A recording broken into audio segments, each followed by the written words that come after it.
साथियों, AIIMS first classes के इस डिजिटल मंच पर आप सभी साथियों का स्वागत है। मैं आज डीएलएड विषय के अंतर्गत जो उसका एंट्रेंस एग्जाम होता है उसके बारे में चर्चा करूंगा और उसमें भी स्पेशली हिंदी विषय के बारे में मैं चर्चा करूंगा।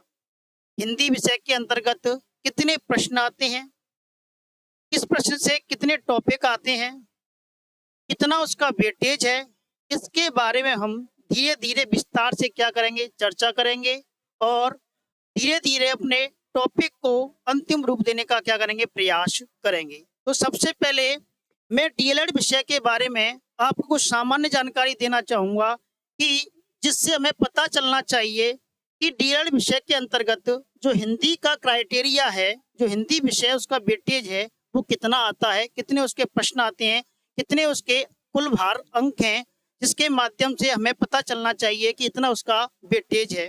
तो सबसे पहले मैं आपको बताना चाहूँगा कि जो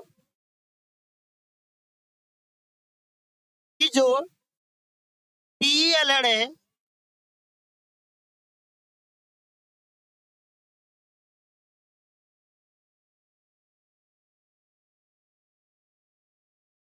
जिसको हम फुल फॉर्म इसकी जाने तो हम इसको कहते हैं डिप्लोमा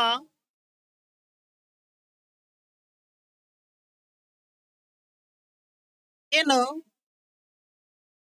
एलिमेंट्री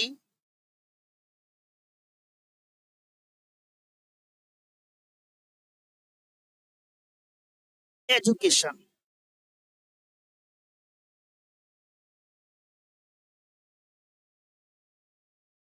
इसके हम एंट्रेंस एग्जाम के बारे में क्या करेंगे, चर्चा करेंगे।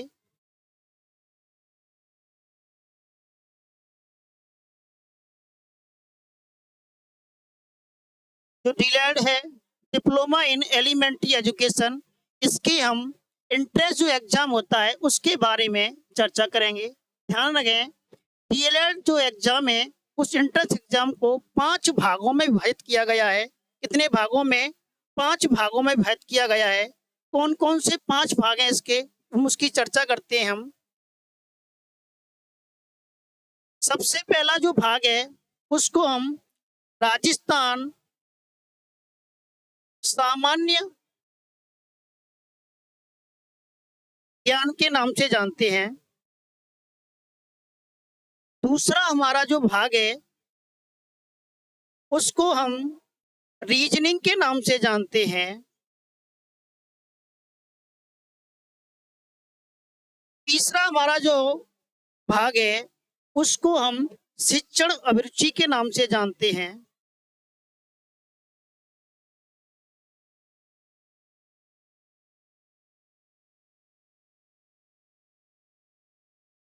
चौथा हमारा जो भाग है उसको हम हिंदी के नाम से जानते हैं।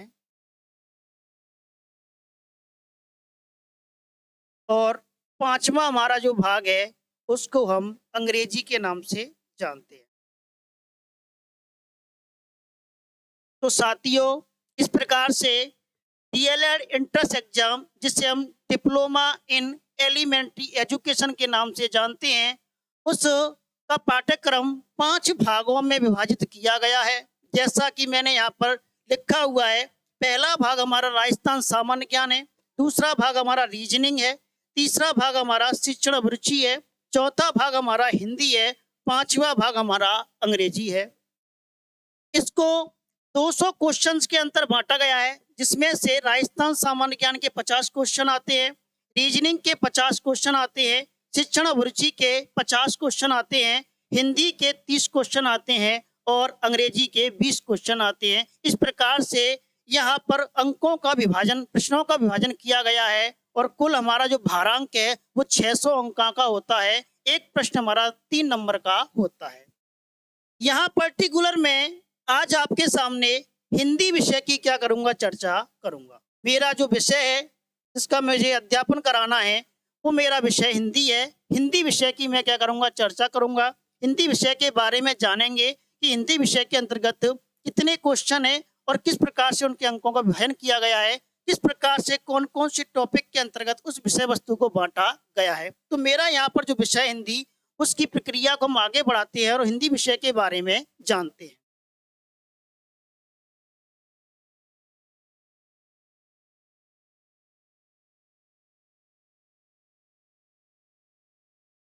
ध्यान दें साथियों, यहाँ पर जो हिंदी विषय है, हिंदी विषय में जो कुल प्रश्न आएंगे आपके लिए पाठ्यक्रम में, वो कुल 30 प्रश्न है।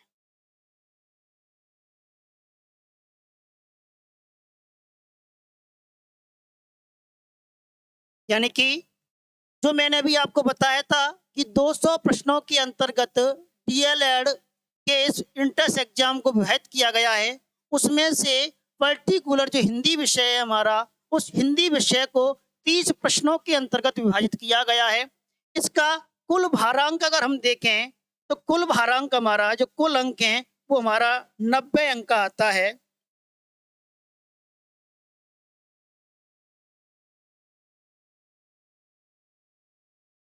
तो ये तो हमारी एक छोटी सी जानकारी थी कि हिंदी विषय जो हमारा कुल 30 प्रश्न का वेटेज है इसके अंतर्गत, और कुल उसके हमारे कितने हैं, 90 अंक हैं।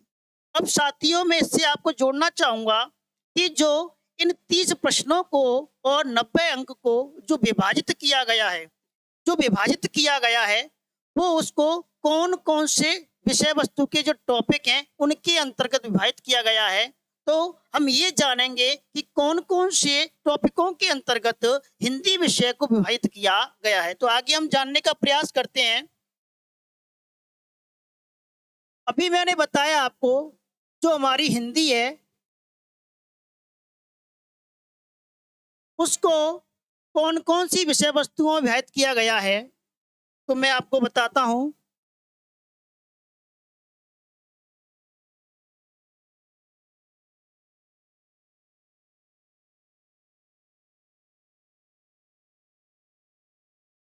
हिंदी विषय को कितने भागों में विभाजित किया गया है इसके बारे हम जानते हैं।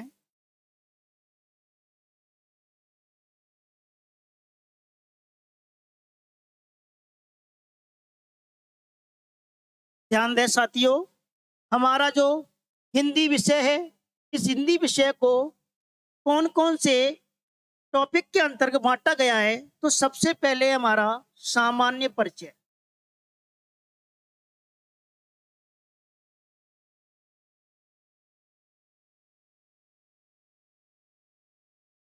ध्यान दें, उसके बाद हमारा जो टॉपिक है वो है वर्ण विचार।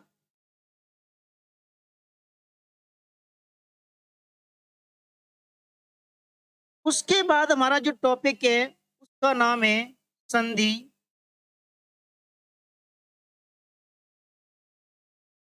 उसके बाद हमारा जो टॉपिक है उसका नाम है समास। उसके बाद हमारा जो टॉपिक है उसका नाम है उपसर्ग।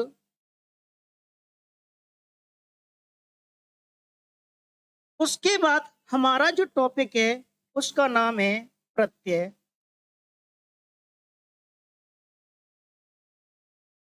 इसके बाद हमारा जो टॉपिक है जो इसमें शामिल है हमारे डीएलएड के एंट्रेंस एग्जाम में, उसका नाम है वाक्य विचार।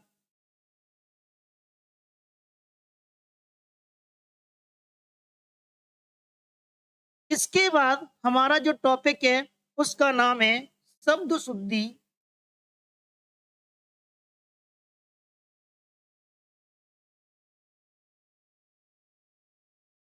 ध्यान दें, अभी आगे और भी टॉपिक है उनके बारे में चर्चा करते हैं हम।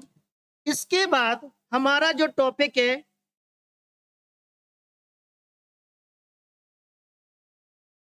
उसका नाम है वाक्य शुद्धि।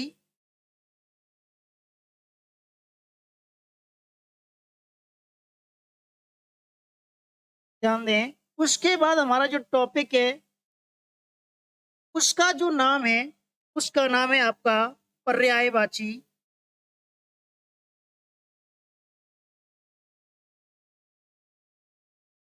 ध्यान दें, उसके बाद हमारा जो टॉपिक है उसका नाम है विलोम शब्द,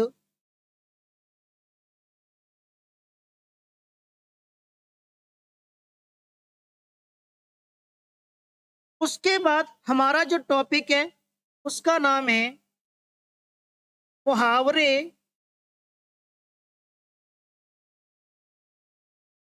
एवं लोकोक्ति।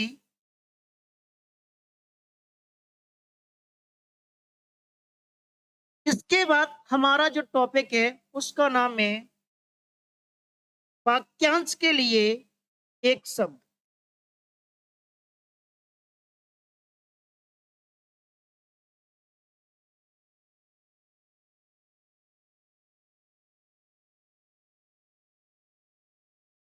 तो साथियों, कुल मिलाकर के हमारे सामने ये टॉपिक लिखे हुए हैं, उपसर्ग, प्रत्यय, वाक्य विचार, शब्द शुद्धि, वाक्य शुद्धि।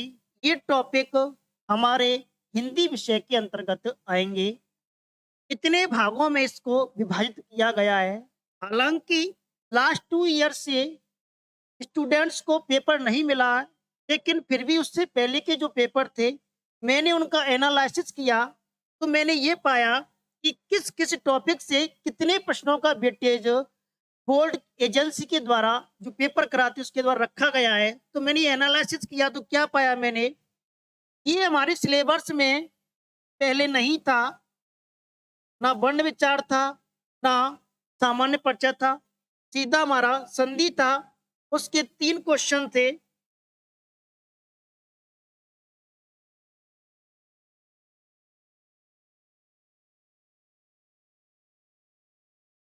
ध्यान दें, संधि के हमारे 3 क्वेश्चन थे, उसमें समास के हमारे 3 क्वेश्चन थे, उसमें उपसर्ग के हमारे 2 क्वेश्चन थे, प्रत्यय के हमारे 3 क्वेश्चन थे, वाक्य विचार के हमारे 2 क्वेश्चन थे, शब्द शुद्धि के हमारे 3 क्वेश्चन थे,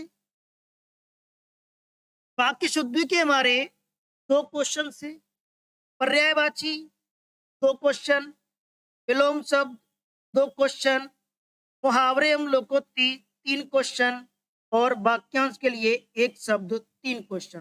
तो टोटल हमारा ये निकल करके आता है 3 6 2 8 और 2 10 12 3 15 3 18 तो 20 और 23 तो 25 27। एक टॉपिक हमारा और इसमें रह गया है जिसके हमें 3 क्वेश्चन और आएंगे।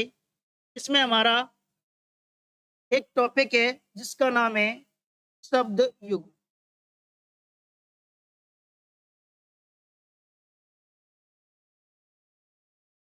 इसके भी हमें 3 क्वेश्चन है।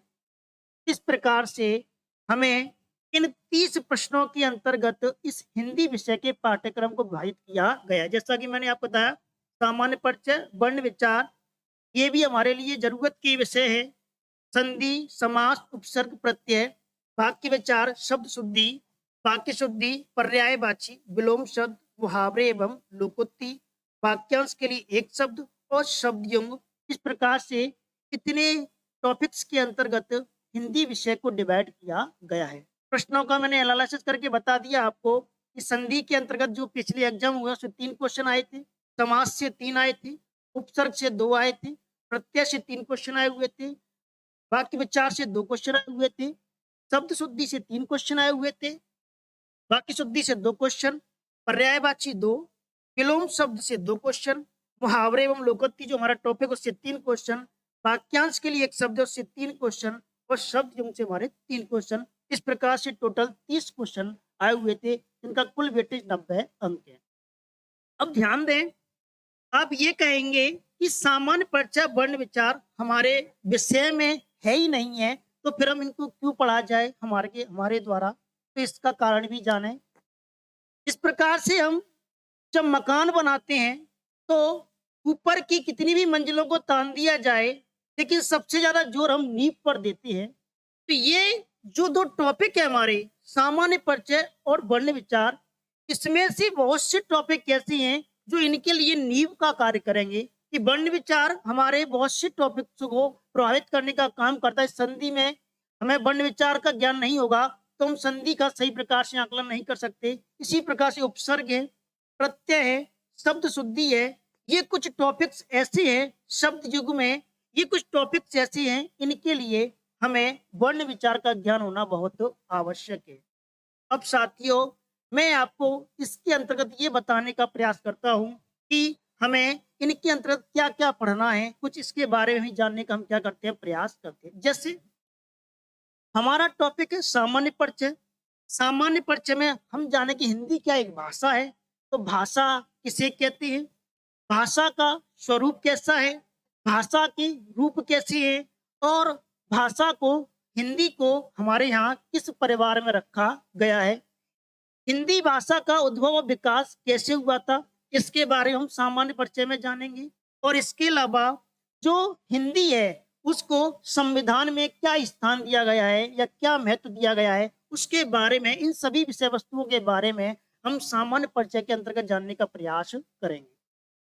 वर्ण विचार, वर्ण विचार हमारा टॉपिक जो है, उसके अंतर्गत हम क्या जानेंगे?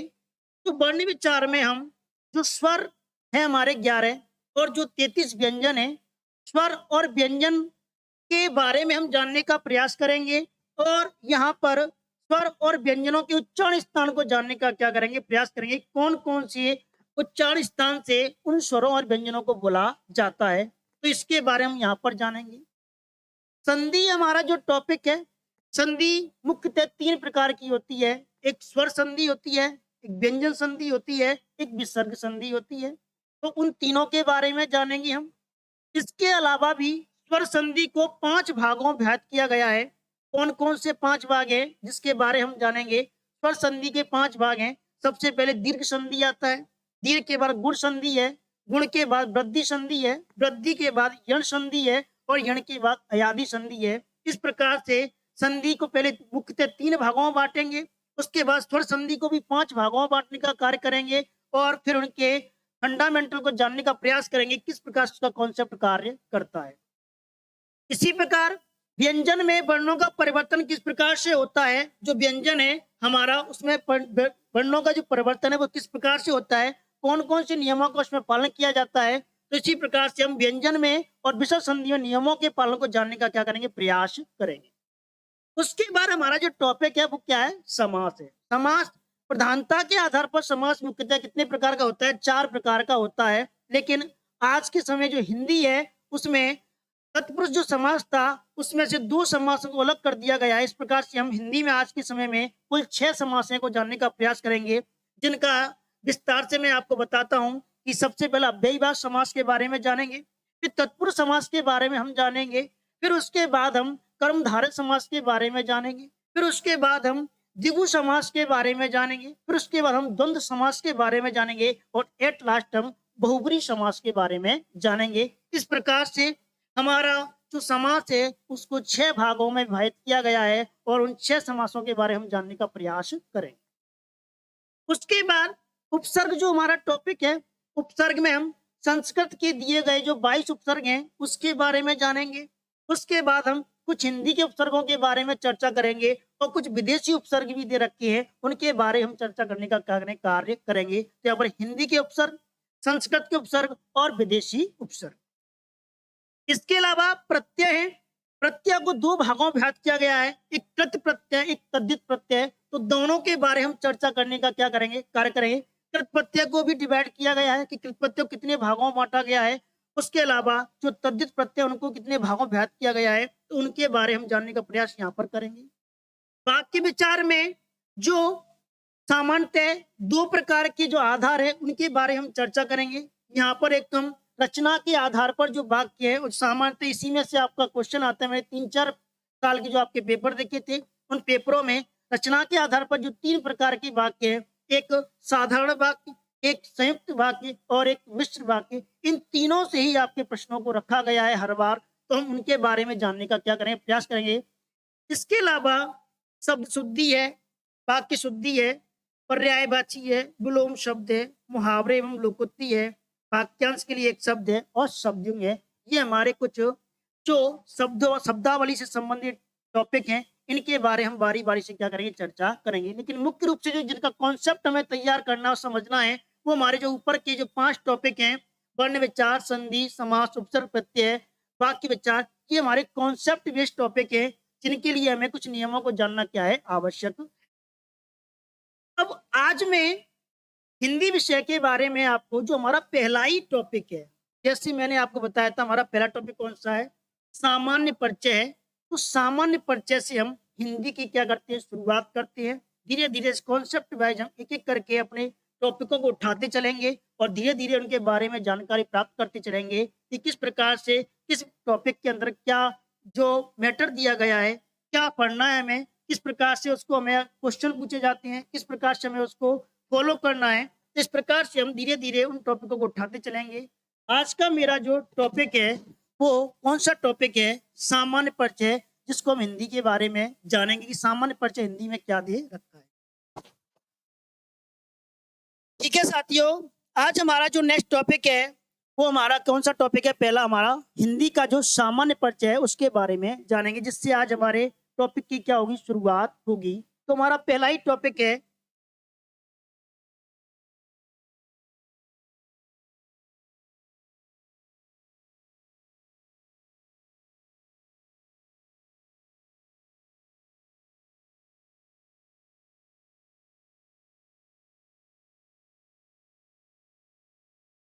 सामान्य परिचय में हमारा जो टॉपिक है, जैसा कि मैंने अभी आपको विदित कराया था कि सबसे पहले हम भाषा के बारे में जानेंगे कि भाषा किसे कहते हैं, भाषा के कितने रूप हैं और भाषा को हमारे यहाँ पर जो हिंदी भाषा है उसको किस परिवार के अंतर्गत रखा गया है, इसके बारे में हम क्या करेंगे, जानेंगे।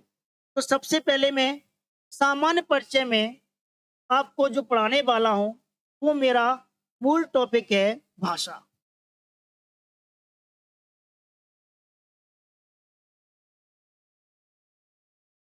सबसे पहली बात तो यही निकल करके आती है कि भाषा कहते किसे है। सबसे पहला प्रश्न तो हमारे सामने यही आता है कि भाषा किसे कहते हैं। तो सबसे पहले हम भाषा को जानने का प्रयास करते हैं कि जैसे मनुष्य क्या है, एक सामाजिक प्राणी है। मनुष्य कौन है, एक मनुष्य एक सामाजिक प्राणी है।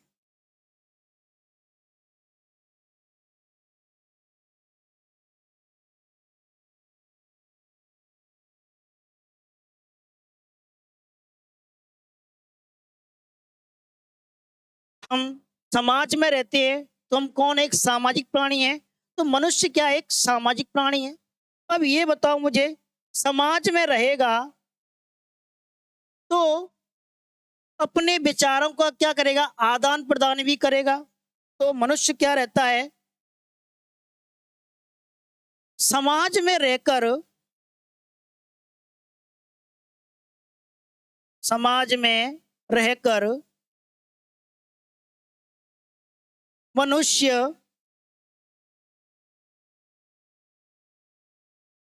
अपने विचारों का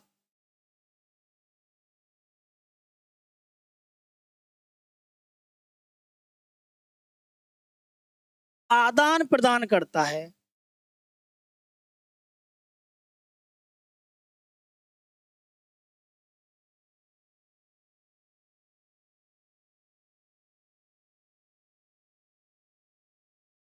यानी कि मैंने भी आपसे कहा था कि मनुष्य एक सामाजिक प्राणी है।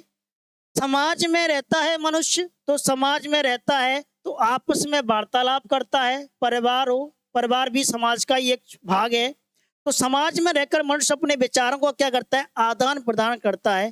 तो जो विचारों का आदान प्रदान किया जाता है उसे कहते क्या है। सबसे बड़ा प्रश्न हमारे लिए ये है कि मनुष्य के द्वारा जो विचारों का आदान प्रदान किया जाता है उसको कहा क्या जाता है।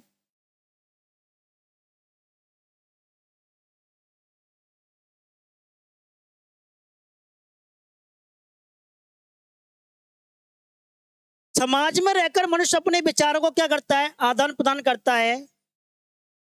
यह जो मनुष्य के द्वारा आदान प्रदान किया जाता है, यह मनुष्य के द्वारा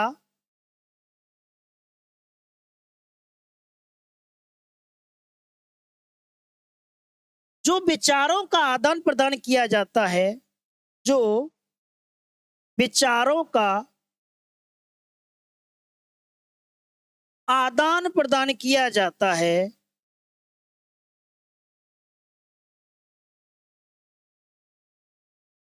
आदान प्रदान किया जाता है,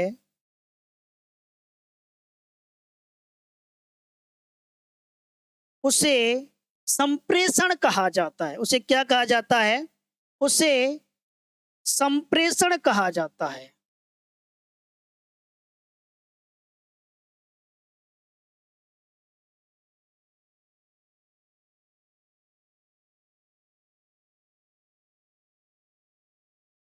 सुने साथियों, मैंने भी आपको बताया कि हम किसके बारे में जान रहे हैं, हम भाषा के बारे में जान रहे हैं।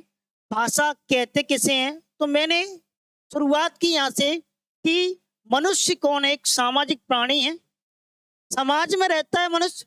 तो समाज में क्या करता है? अपने विचारों का आदान प्रदान करता है। तो मनुष्य के द्वारा जब समाज में अपने विचारों का आदान प्रदान किया जाता है, उसे कहा क्या जाता है? तो मैंने कहा उसे संप्रेषण कहा जाता है। कि मनुष्य के द्वारा समाज में रहकर जो अपने विचारों का आदान प्रदान एक दूसरे से किया जाता है, उसको क्या कहा जाता है? संप्रेषण कहा जाता है। अब हमारे सामने प्रश्न आता है कि मनुष्य जब संप्रेषण का प्रयोग करता है, तो इसका सबसे अच्छा माध्यम कौन सा माना जाता है? तो हम आगे जानते हैं इसके बारे में।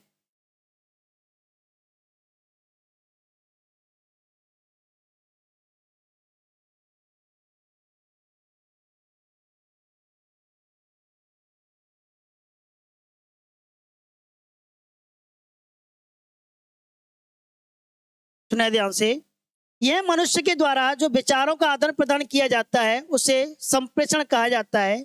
संप्रेषण का जो सबसे अच्छा माध्यम माना जाता है, यानी कि मनुष्य किसके अपने हम जो विचार थे, हमने भी बताया था मैंने आपको कि मनुष्य समाज में रहता है, विचारों को क्या करता है? आदान प्रदान करता है। हमने उसको क्या कहा? संप्रेषण कहा। हमने उसको क्या कहा? संप्रेषण कहा।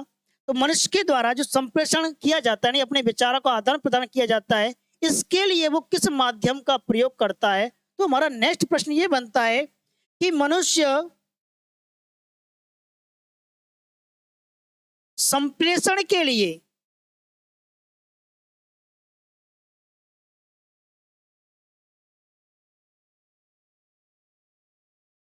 जिस माध्यम का सबसे अधिक प्रयोग करता है, कि मनुष्य संप्रेषण के लिए जिस माध्यम का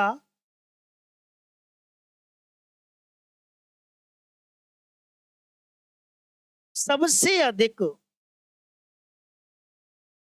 सबसे अधिक प्रयोग करता है,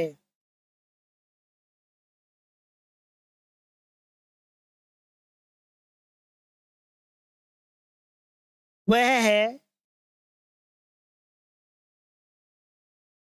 भाषा। हमने शुरुआत की थी भाषा किसे कहते हैं, हमने जाना कि भाषा कैसे निकल के कि किसे कहते हैं भाषा। तो मैंने आपको बताया कि मनुष्य क्या एक सामाजिक प्राणी है। कहाँ रहता है मनुष्य? समाज में रहता है। तो समाज में रहकर वो क्या करता है? अपने विचारों का आदान प्रदान करता है। हम एक दूसरे से क्या करते हैं? वार्तालाप करते हैं समाज में रह करके।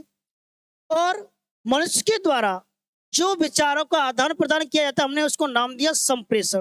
कि मनुष्य के द्वारा जो विचारों का आदान प्रदान किया जाता है, उसे क्या कहा जाता है? संप्रेषण कहा जाता है। संप्रेषण के लिए मनुष्य जिस साधन का सबसे अधिक प्रयोग करता है, उसी साधन को क्या कहा जाता है? भाषा कहा जाता है। अर्थात क्या निकल के आता है हमारा निष्कर्ष, अगर हम जानने का इसको प्रयास करें?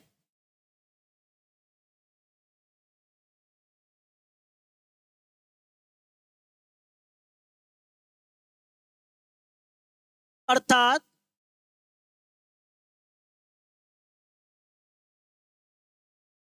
विचारों का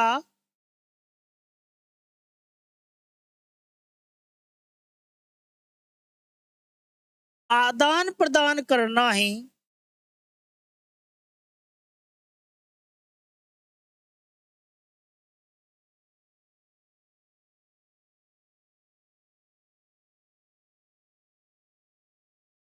क्या कहलाता है? भाषा कहलाता है।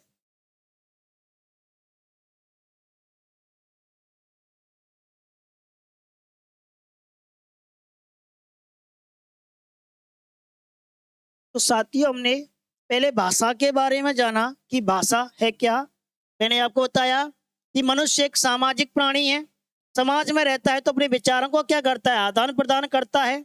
हमने उसको नाम दिया कि मनुष्य जो अपने समाज में विचारों का आदान प्रदान करता है, उसको हमने कहा उसे संप्रेषण कहा जाता है। संप्रेषण के लिए जो मनुष्य सबसे अधिक साधन का प्रयोग करता है, उसको क्या कहा जाता है, भाषा कहा जाता है। निष्कर्ष हमारा क्या निकल के आया, एक सूक्ष्म परिभाषा के रूप में हम जाने तो मनुष्य के द्वारा जो विचारों का आदान प्रदान किया जाता है, उसे ही क्या कहा जाता है, भाषा कहा जाता है। तो भाषा का शब्द आया कहाँ से, ये यानी कि जो भाषा है यह शब्द कहाँ से आया, तो इसके बारे में हम जानते हैं।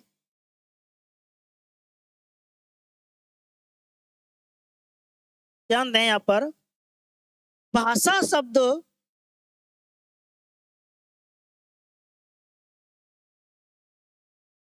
जो संस्कृत हमारी जो मूल भाषा है, भाषा शब्द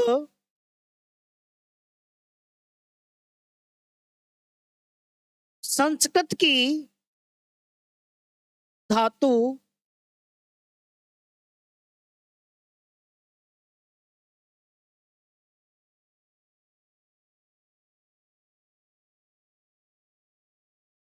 भाषा शब्द संस्कृत की मूल धातु भाष से बना है,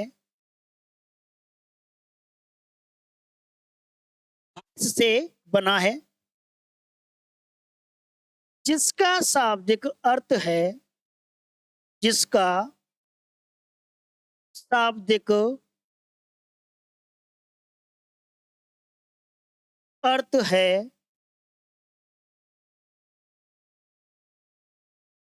विचार प्रकट करना।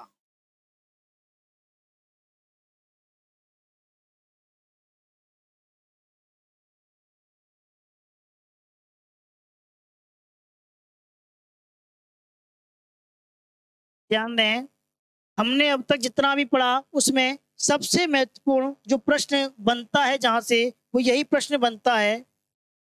यह 2018 के जो रीट एग्जाम हुआ था, उस पेपर में यह प्रश्न पूछा गया था कि भाषा शब्द संस्कृत की किस धातु से बना है। तो हमारा उत्तर क्या है, यह संस्कृत की भाष धातु से बना है।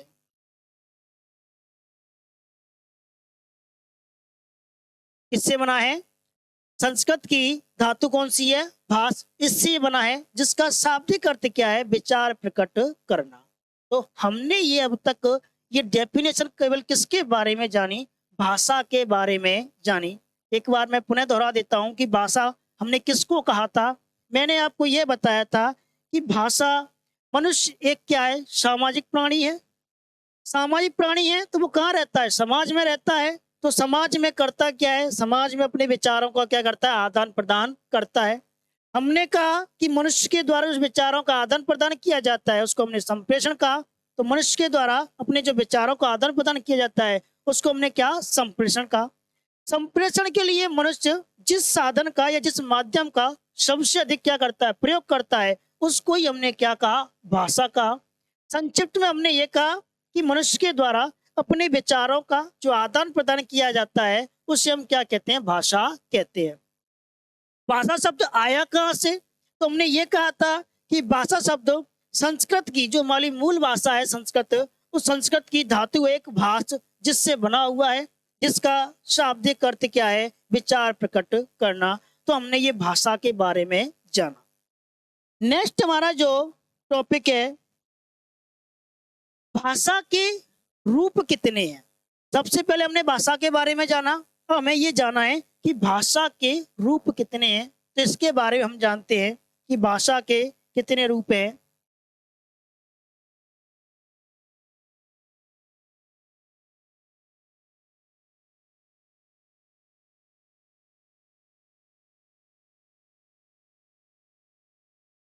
साथियों, भाषा के मुख्यतः दो रूप हैं। कितने हैं, भाषा के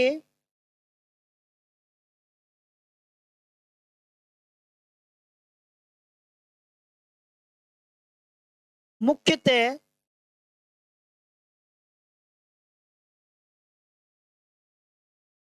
दो रूप हैं,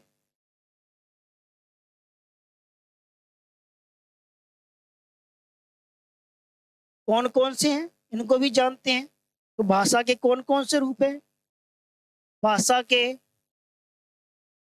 एक तो है मौखिक रूप,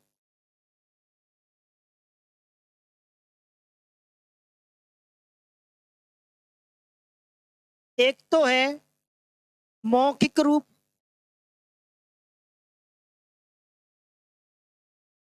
और एक है हमारा लिखित रूप। दूसरा हमारा कौन सा है? लिखित रूप।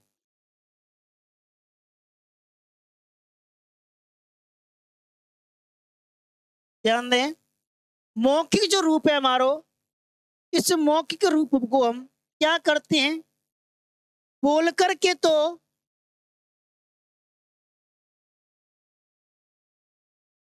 मौखिक रूप को हम क्या करते हैं?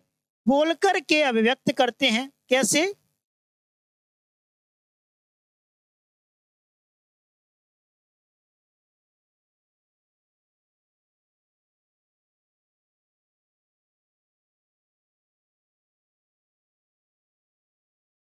और ग्रहण कैसे करते हैं हम इसे?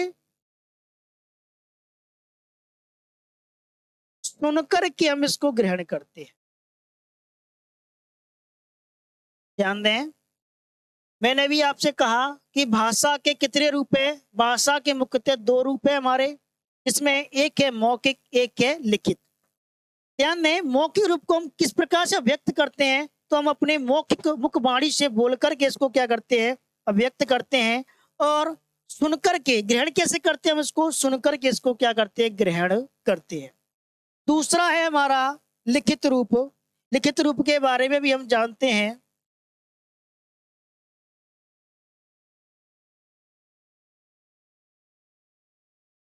ध्यान दें, लिखित रूप को हम कैसे व्यक्त करते हैं? तो हमारा पता है कि हम लिख करके इसको अभिव्यक्त करते हैं।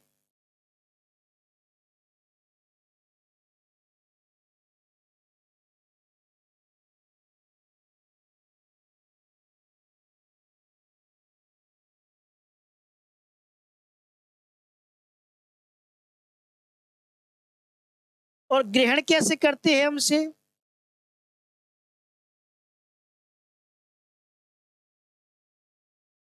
तो साथियों, पढ़ करके हम इसको ग्रहण करते हैं। मैंने भी आपको बताया भाषा के कितने रूप है?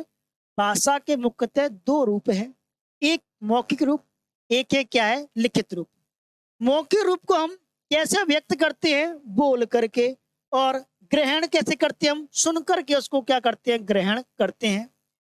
लिखित रूप भाषा का जो दूसरा रूप है, इसको हम कैसे व्यक्त करते हैं? हम इसको लिख करके व्यक्त करते हैं और पढ़ करके इसको क्या करते हैं? ग्रहण करते हैं। हालांकि एक तीसरा रूप भी इसका माना जाता है, जिसको सांकेतिक रूप कहते हैं। इसका प्रयोग भी किया जाता है, लेकिन हिंदी विषय में हमारे में भाषा के मुख्यतः दो ही रूपों का प्रयोग किया गया है, एक मौखिक और एक लिखित रूप। मौखिक रूप मैंने भी आपको बताया, इसको बोल करके व्यक्त, अपने विचारों को बोल करके व्यक्त किया जाता है, और इसको स्वर्णेंद्रिय कानों के द्वारा सुनकर के इसको क्या किया जाता है? ग्रहण किया जाता है। लिखित रूप जो है हमारा, इसको लिख करके व्यक्त किया जाता है और इसको पढ़ करके ग्रहण किया जाता है।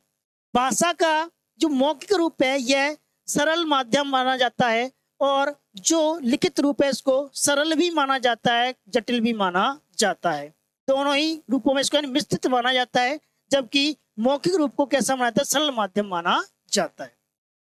अब मैंने कहा आपसे कि बोल करके तो अपने विचार को व्यक्त कर देंगे, लेकिन लिखने के लिए हमें कुछ ना कुछ तो चाहिए।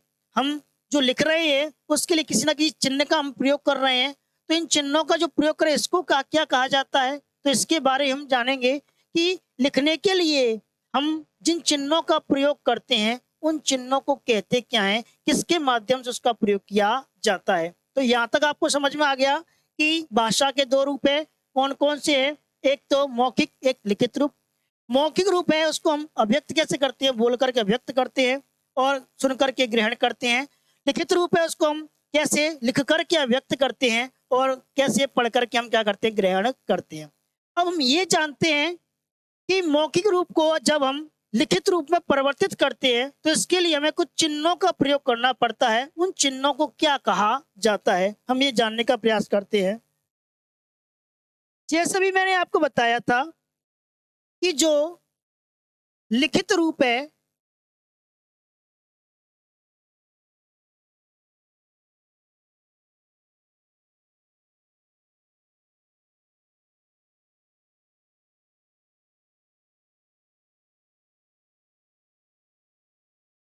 सुने ध्यान से कि जो लिखित रूप है उस लिखित रूप को लिखने के लिए हमें कुछ चिन्हों की आवश्यकता पड़ती है। उसको क्या कहा जाता है? तो ध्यान दें, उच्चारित ध्वनियों को उच्चारित ध्वनियों को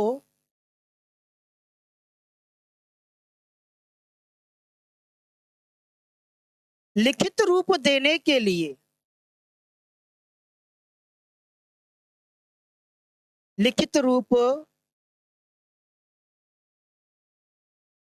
देने के लिए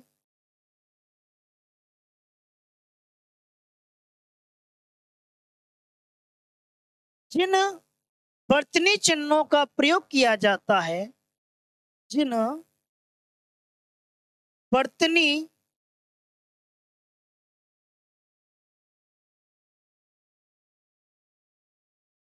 चिन्हों का प्रयोग किया जाता है,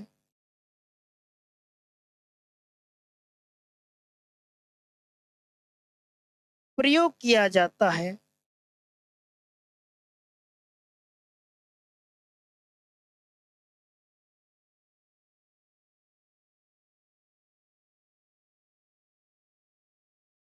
उसे लिपि कहा जाता है। उसे क्या कहा जाता है? उसे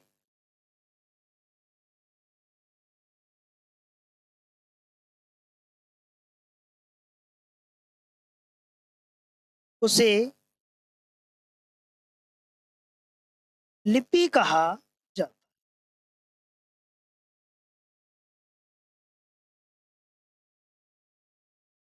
साथियों, हमने ये जाना कि सबसे पहले हमने भाषा के रूप जाने। एक था हमारा मौखिक रूप, एक था हमारा लिखित रूप। मौखिक रूप को हमने बोलकर के अभिव्यक्त किया और हमने सुनकर के उसको ग्रहण किया। लिखित रूप को हमने पढ़ करके यानी कि लिख करके उसको अभिव्यक्त किया और पढ़ करके हमने उसको ग्रहण किया। अब जो लिखित रूप था उसको लिखने के लिए हमें कुछ चिन्हों की आवश्यकता चाहिए, तभी तो हम इसको लिखेंगे। तो वो चिन्ह हमने कैसे प्राप्त किए? तो उच्चारित जो ध्वनि यानी मौखिक जो ध्वनियां है हमारी, जो हमारे अंतर चेतना मन से जो हमारे स्वर जो निकलते हैं, हमारे विचार निकलते हैं, उसको लिखित रूप देने के लिए, तो जो उच्चारित ध्वनियां हैं उनको लिखित रूप देने के लिए हमने जिन वर्तनी चिन्हों का प्रयोग किया उसे क्या कहता है? लिपि कहा जाता है। जैसे एग्जाम्पल के तौर पर मैं आपको बताऊं,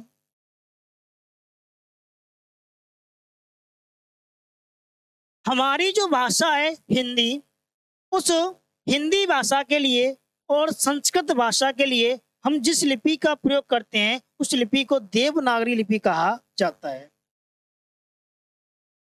कौन सी लिपि है? देवनागरी लिपि।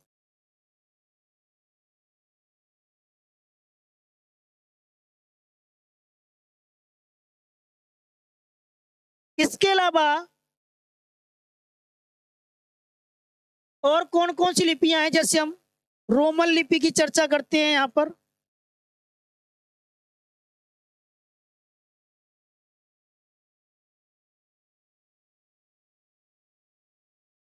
और कौन कौन सी लिपि हैं तो हम यहाँ पर जो चर्चा करेंगे। एग्जाम्पल उदाहरण के तौर पर देवनागरी लिपि है, रोमन लिपि है, फारसी लिपि है।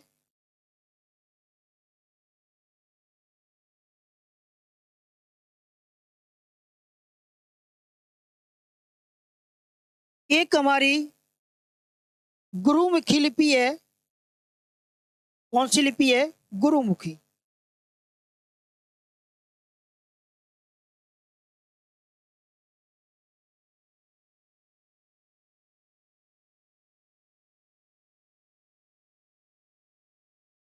ध्यान दें, जो हमारी संस्कृत है और हिंदी है उसका प्रश्न जब भी आता है कि संस्कृत व हिंदी किस लिपि के अंतर्गत आते हैं, तो देवनागरी लिपि है। अंग्रेजी जो भाषा है वो किस लिपि के अंतर्गत आती है? रोमन लिपि के अंतर्गत आती है।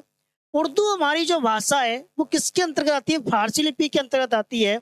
और जो हमारी पंजाबी भाषा है वो हमारी गुरुमुखी लिपि के अंतर्गत आती है। तो इस प्रकार से मैंने आपको बताया कि उच्चारित जो ध्वनि है उनको लिखित लिखित रूप देने के लिए जिन वर्तनी चिन्हों का प्रयोग किया जाता है उसको हम क्या कहते हैं? लिपि कहते हैं। और एग्जाम्पल के रूप में हमने देखा कौन कौन सी लिपियां हैं, जैसे देवनागरी लिपि है, रोमन लिपि है, फारसी लिपि है, गुरुमुखी लिपि है। मैंने आपको बताया कि संस्कृत और हिंदी जो भाषाएं हैं उनके लिए हम देवनागरी लिपि का प्रयोग करते हैं। अंग्रेजी जो भाषा है उसके लिए हम रोमन लिपि का प्रयोग करते हैं। उर्दू जो भाषा है हमारी उसके लिए हम फारसी लिपि का प्रयोग करते हैं। और जो गुरुमुखी लिपि है उसके लिए हम कौन सी भाषा, हमारी पंजाबी जो भाषा है उसका हम क्या करते हैं? प्रयोग करते हैं। तो हमने दो कॉन्सेप्ट जाने, एक तो हमने भाषा के बारे में जाना, दूसरा हमने जाना भाषा के कौन कौन से दो रूप है। तीसरा हमारा जो कॉन्सेप्ट है उसके बारे हम जानते हैं कि भाषा को, जो हिंदी हमारी जो भाषा है देवनागरी लिपि में जो लिखी जाती है, उस भाषा को किस भाषा परिवार के अंतर्गत रखा गया है। तो हमारा तीसरा जो कॉन्सेप्ट है वो भाषा परिवार है।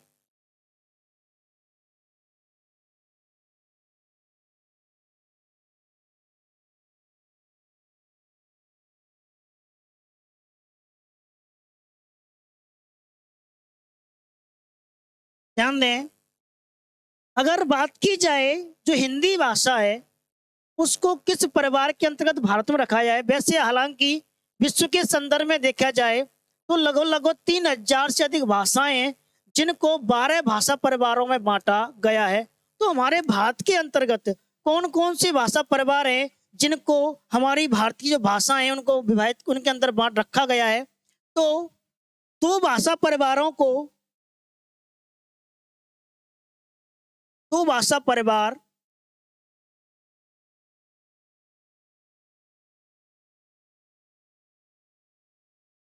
दो भाषा परिवारों के अंतर्गत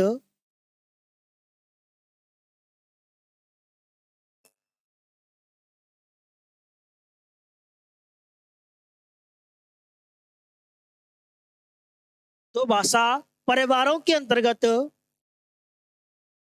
भाषाओं को, यानी भारतीय जो भाषा है उनको रखा गया है।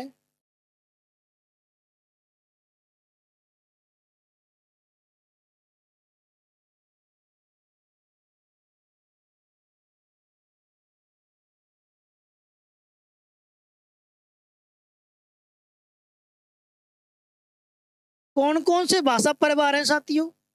तो एक है भारोपीय भाषा परिवार। कौन सा परिवार है?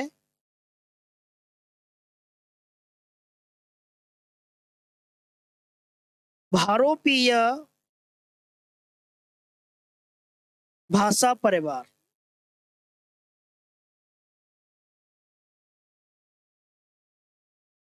दूसरा कौन सा है हमारा, उसको भी जान लेते हैं। दूसरा हमारा जो भाषा परिवार है उसको कहते हैं द्रविड़ भाषा परिवार।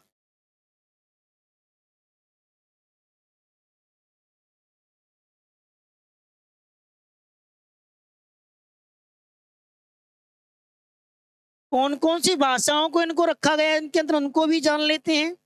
तो हम जानेंगे जो भारोपीय भाषा परिवार है इसके अंतर्गत संस्कृत,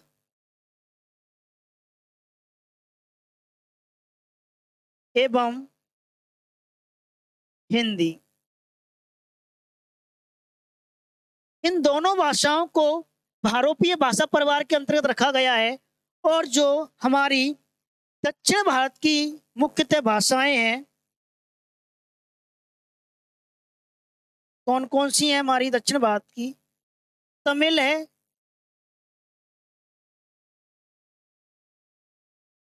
तेलुगु है, कन्नड़ है, मलयालम है।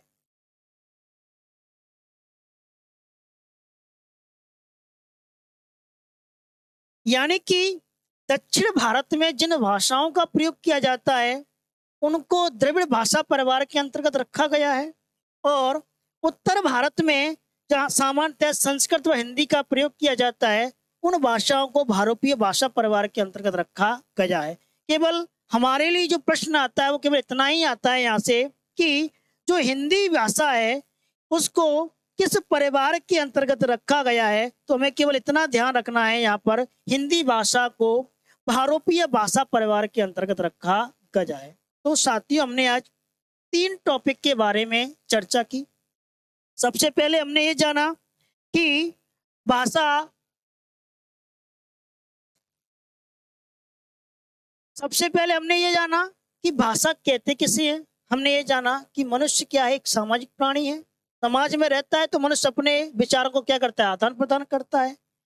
अपने विचारों का आदान प्रदान करता है। हमने उसको क्या कहा, हमने संप्रेषण कहा। उसको संप्रेषण के लिए मनुष्य जिस माध्यम का सबसे अधिक प्रयोग करता है उसको हमने क्या नाम दिया, भाषा कहा। यानी कि संक्षिप्त में हमने कहा कि मनुष्य के द्वारा अर्थात अपने विचारों का जो आदान प्रदान किया जाता है उसको हम क्या कहते हैं, भाषा कहते हैं। हमने कहा सबसे महत्वपूर्ण जो 2018 रीट में प्रश्न आया हुआ था कि भाषा शब्द आया कहाँ से है, तो मैंने बताया आपको भाषा शब्द संस्कृत की धातु भाष से बना है जिसका शाब्दिक अर्थ है विचार प्रकट करना। पहले हमने इतना जाना। उसके बाद हमने ये जाना कि भाषा के मुख्य रूप कितने हैं। तो भाषा के 2 मुख्य रूप हैं। एक हमने ये जाना कि मौखिक रूप है, एक है लिखित रूप। मौखिक रूप हमने क्या कहा था हमने कि जो अभिव्यक्त कैसे किया जाता है, बोलकर के अभिव्यक्त किया जाता है, सुनकर के ग्रहण किया जाता है। लिखित रूप है जो लिख कर के अभिव्यक्त किया जाता है और कैसे ग्रहण किया, पढ़ कर के ग्रहण किया जाता है। हमने ये जाना।